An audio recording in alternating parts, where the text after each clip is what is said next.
grabando así. Estoy bien ahí, parece que estoy girando medio así. Mira, ¿lo ves ahí? Sí, lo puedo girar aquí, ¿no? Ahí está, para vos. No estamos en Oreste, te dice Filio. ¿Es correcto el nombre? Sí, correcto. Es un nombre que te bautizaste vos, ¿no? Claro. Tu nombre de nacimiento. No, es el nombre de mi nacimiento, ¿Es tu por nombre mi de papá. nacimiento? Ajá. El nombre que la gente me conoce es Orestes Grocar, ¿Y tú eres de dónde? y yo soy del sur de Brasil. Estamos frontera con Uruguay, una ciudad que se llama Livramento. Ajá. Termina Brasil y empieza Uruguay, o termina Uruguay y empieza Brasil. Y ahora me decías fuera de cámara que sos un hombre de medicina. Claro, un ¿Y hombre qué de es eso? medicina. Entonces, en la concepción de los indígenas, por ejemplo, de América del Norte, ¿no? Un hombre de medicina es un médico de las tradiciones indígenas, ¿no? La gente conoce eso como chamán, ¿sí? Pero la palabra chamán le da la idea a la gente de una cosa muy mágica y hasta mismo despectiva, porque una persona que lida con energías curativas así de tipo magia, ¿no? Y un hombre de medicina no trata más específicamente lo que es. O sea, por ejemplo, las tribus brasileñas dicen el pajé, que la gente lo traduce como curandeiro. Pero curandeiro se supone una persona que solamente cura con hierbas o con algunas rezas.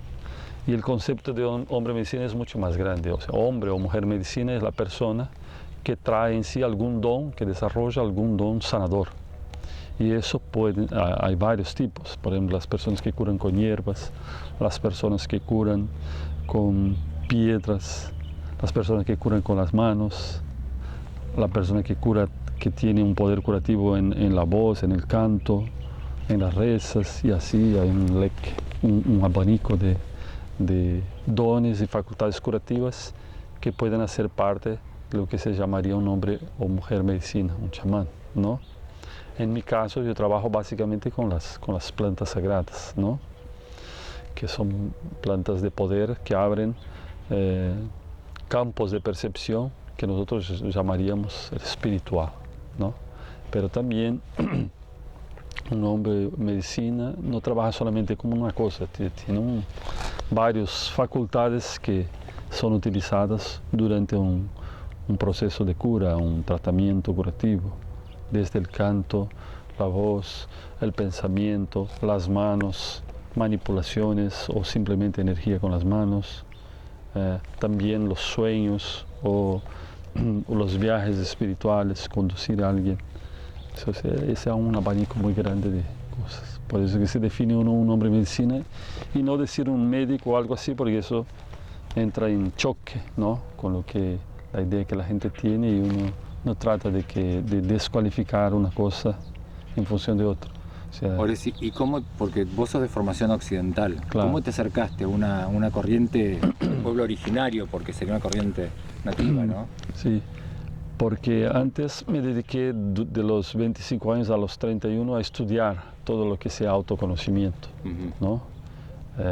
Principalmente el cuarto camino de Gurdjieff y otras psicologías de autoconocimiento, así como Jung y ocultismo en general. Y todo eso me fue llevando a una comprensión y una búsqueda más diferente, ¿no? De la vida, del proceso humano, nuestra vida humana. Y entonces, cuando concluí esos estudios, me apareció la oportunidad de encontrarme con la gente de América del Norte, los indígenas que hacen trabajos dentro de sus tradiciones, ceremonias espirituales, ceremonias religiosas de los indígenas. Y entonces ahí decidí que esa sería una vía que me llevaba más a lo que yo estaba buscando mismo, el contacto con las plantas de poder. En el caso, la primera, que fue una ceremonia de peyote, con la gente del fuego sagrado de Itzachlatlán, de México. ¿Y sentiste un despertar personal? Ahí sí, ahí sentí que me encontré en casa, se me encontraba con mi camino, que era el camino de la medicina, por ejemplo, tradicional. Es un camino que incluye todo, incluso el arte, la ciencia, la religión, el conocimiento de la vida, todo está unificado en un trabajo, en una ceremonia. No es por separado, ¿no? Los indígenas no tienen aquí el arte, aquí la ciencia, aquí la religión, como cosas separadas. Como que cada cajita en cada lugar. no, todo es la vida. Es la vida que se retroalimenta, que se relaciona, ¿no? La ciencia, la religión, todo es una cosa sola. El teatro está ahí adentro, dentro de una ceremonia, ¿no?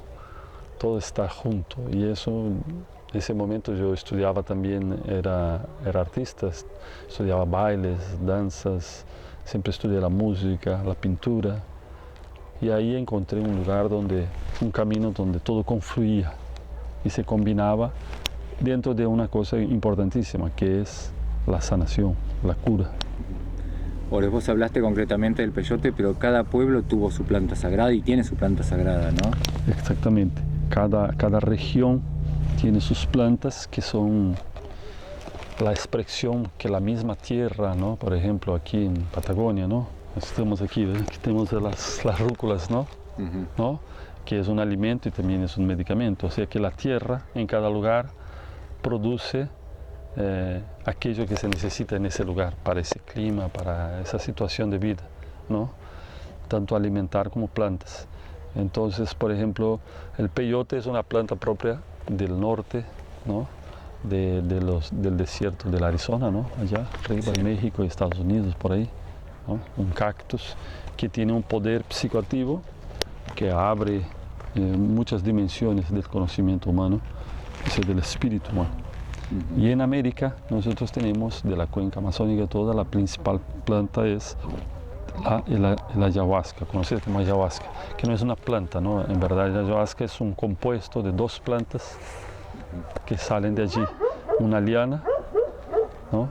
y un arbusto pariente del café que se llama un chacrona. Entonces la combinación de esas dos plantas hace un brebaje, un té concentrado y fuerte, que es conocido como vino de las almas, traducido así, pero que no es un vino porque no es fermentado, es un té, en verdad, un té concentrado. Y al referirse de las almas se refiere que es una bebida sagrada que conecta a la persona con su realidad interior, con su mundo interior. La gente más moderna ahora dicen a esas plantas las clasifican como enteógenos, o sea que producen una apertura hacia tu divinidad interior, ¿no? ¿Y los pueblos, aquí, los nativos, los indios, cómo la usan habitualmente? ¿En rituales? ¿Una forma? Sí, hay muchas variantes dentro del uso nativo, pero lo que predomina es la ceremonia comunitaria. O sea que en ciertos momentos, cuando la comunidad está pasando por algún momento crítico, sea de enfermedades colectivas, de enfermedades físicas, una epidemia o una crisis así en las relaciones, en los relacionamientos de las personas, o alguna crisis política, social, en fin, cualquier situación estresante de la comunidad, esas comunidades que usan ayahuasca, que tienen esa tradición, van a hacerse una ceremonia de sanación, de cura. Porque es una sanación no solo espiritual, sino también física, por lo que estás comentando. Exactamente, o sea que lo particular de eso es que no se separa lo espiritual de lo físico. Eso dentro de nuestro idioma, ¿no? Nuestros idiomas occidentales, entonces separamos lo espiritual, lo psíquico, como el alma, y lo físico. Pero para los pueblos originarios no hay esa separación. ¿Sí? Todo está muy interligado. ¿Sí? No puede haber una cosa que sea del alma y que no aparezca en el cuerpo, ni puede haber una cosa que sea espiritual y que no esté en el alma. Todo eso está ligado. Para el indígena, una persona, la apariencia que tiene es también la apariencia de su espíritu, es un espíritu, ¿no? Claro. No va a tener, aunque la persona puede estar disfrazada, ¿no? O una enfermedad pueda no aparecer de repente, pero cuando tú tomas la ayahuasca va a aumentar tu percepción y va a aumentar esa relación. O sea, como vamos a decir así, va a intensificar esa relación. Y entonces, por ejemplo, una enfermedad oculta aparece al momento y se materializa. Entonces, digamos que la persona tenga una emoción que la está obstruyendo en su expresión como ser humano, y eso puede venir desde la vida intrauterina, ¿no? Y esa emoción aparece disfrazada de varias cosas. La persona no consigue dar ciertos pasos en su vida, ¿sí? Porque esa emoción la traba, ese miedo. Entonces, O sea, sí. Una forma grosera para decirlo es como que es un grano de pus que sale. Sí, La exactamente. enfermedad aparece, no es que desaparece, Exactamente. aparece. Aparece. Ahí cuando ella tome la ayahuasca, eso se va a salientar, va a aparecer eso, y ella por ahí lo va a curar en forma de un vómito. Se va a materializar como náusea, ¿no? Y alguna cosa, y va a vomitar toxinas del cuerpo por ahí, ¿no? ¿Cómo se llama? Bilis, ¿no? Ahora, si vos estás recorriendo, bueno, ahora Argentina, pero recorres parte de Sudamérica, y generalmente con gente de una sociedad occidental, digamos, burguesa, capitalista, pero hay mucha búsqueda de todo esto. Cada vez crece más la búsqueda de volver a lo ancestral. ¿Por qué lo ves y cuál es la deficiencia que ves en nuestra sociedad grande, no? Sí, yo pienso que el ser humano, nosotros por el sentido común, ¿no? Nos damos cuenta que lo que nosotros por ahí recibimos como soluciones para nuestra vida, ¿no? El confort de la vida moderna, que es bueno, ¿no? Agradable, ¿sí? Pero que en exagero, ¿no? Termina causando problemas. El vivir alejado de la naturaleza, encerrado en nuestras casas, nos lleva a una debilidad física que consecuentemente también es una debilidad espiritual, porque para un indígena, la relación que tenía con la naturaleza, digamos así, por ejemplo, cazar a un animal, ¿sí? Era no solamente un esfuerzo que tenía que hacer, pero también era una educación espiritual de su relación con ese animal. Digamos que él tenía que cazar un guanaco aquí, ¿no? No era nada fácil, me imagino, ¿no? Debía ser muy difícil. Entonces la especie, el espíritu del guanaco, lo del ser humano, estaban en un juego de aprendizaje. Al hacer eso, él tenía que aprender ciertas facultades que el ser humano necesita, ¿sí? Y cuando comía ese animal que se alimentaba, también había una relación espiritual. Todo eso se perdió, digamos, ¿no? Entonces nosotros empezamos a hacer una vida artificial pensando que la vida humana tal vez era solucionar nuestros problemas materiales y disfrutar y divertirnos. Y eso llevó a una enfermedad de toda la humanidad, ¿no? Donde la gente se ha esclavizado y ha vivido de una forma que ya no tiene gusto por vivir. Entonces esa búsqueda de lo ancestral es una búsqueda en verdad del sentido de la vida. Estamos buscando en nuestros ancestros, en sus medicinas, en sus conocimientos, nuestra alma, nuestras raíces, para encontrar cómo seguir para adelante, ¿no?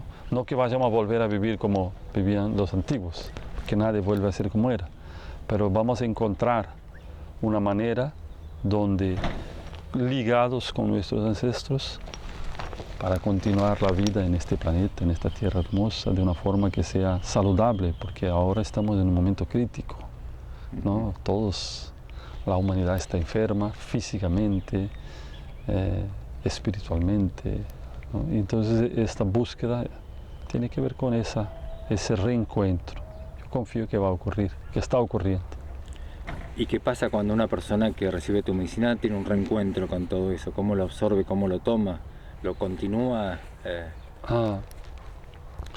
El primer contacto con la medicina va desde uno sentirse sorpreso y así, como se dice aquí en el idioma robado, así maravillado hasta choqueado, ¿no? En el sentido del choque, así, en el sentido de estar asustado, ¿no? En lo que vi, ¿no? En ese espectro va el primer contacto. De cualquier forma siempre es impactante. Ahí después viene el trabajo, ¿no? O sea, la medicina abre un campo de instrucción para nosotros, ¿no? Nos da instrucciones que nos llegan del interior, abre nuestra reflexión, nuestra capacidad de pensar, de sentir de una manera diferente, sacando miedos, prejuicios, y eso entonces implica en una transformación en la vida de uno. Uno va a empezar un camino de autotransformación, que significa transformar nuestra manera de pensar, de sentir y de actuar, ¿no? En el día a día. Y entonces es un proceso de estudio, por eso lo relacionamos con el autoconocimiento, un proceso de transformación que va llevándonos a una forma de vida cada vez más saludable, ¿no? Bueno, gracias. Creo que es todo. ¿Vos querés agregar algo más? Bueno, podría agregar así que el trabajo que uno presenta así de primero como un trabajo de sanación se abre, la puerta que abre ese trabajo son el trabajo de las plantas sagradas, de las plantas de poder, porque representan nuestra conexión principal con lo más profundo, lo espiritual. Pero eso es solamente la puerta de entrada.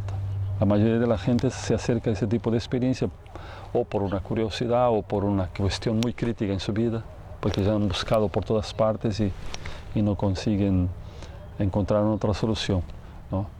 Pero eso, lo de las plantas, es la puerta de entrada. O sea, una vez que uno abre esa puerta, se abre un abanico gigantesco de posibilidades de sanación, de cura, de cultura, de espiritualidad, de arte, todo en nuestra vida. Se abre un abanico de vida, una cosmovisión que ahí donde hay infinidades de recursos. Entonces, quería agregar es eso, es que acercarse a una ceremonia es dar un primer paso en una nueva dimensión de la búsqueda, porque hay mucha gente que ya está en muchos caminos y tienen sus prácticas y sin embargo buscan en las plantas un aprofundamiento, ¿sí?